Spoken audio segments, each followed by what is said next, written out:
Para mesmo escutar outra discussão, ultimamente, o assunto está começado em setor privado e acaba com política. Essa aqui tampouco está diferente. Mientras que de banda, Carlson Group, vendendo propriedade, estava negociando com Aruba Growth Fund e com Rio Hotel, e dois partidos mais grandes riba nos isla, esta AFP e MEP não estava a negociar, sino estava a batalhar riba mesmo tema. Né, por um instante, me avisa de nunca a papia com Luiz Rio para sobre não conhecer e depois sali por trás de ex-primeiro-ministro Nalo de Berco, Luiz Rio, de sua oficina e mensagem avisando que o hotel está de 5 estrelas e de boa qualidade. A hora que o hotel estava negociando para comprar Radisson, a criticar que a cadena Rio. Tem o processo a atacar o ministro Otmar Odiber também.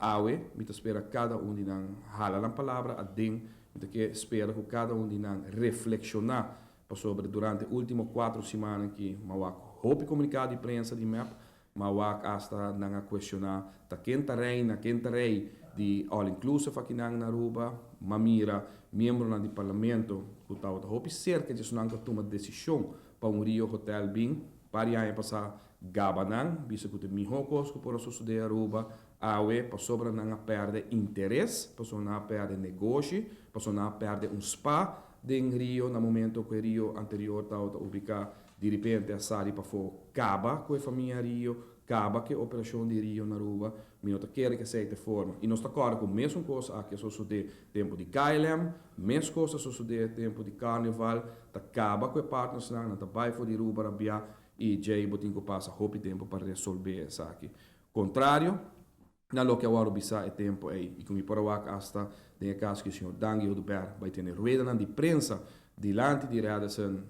inculcando quantidade de medo dentro da dona assim como se fuera que tal don deal como se fuera que em vez de unir junto para mirar conta melhorar e evitar esse tipo de coisa aqui awe lamentavelmente está decepcionando lamentavelmente para não mas que é sumamente positivo para a comunidade de Aruba. Estava a parte assim evidente que o Rio Resorts lo compra Radisson, pero o governo para firme de não posição para evitar a venda aqui.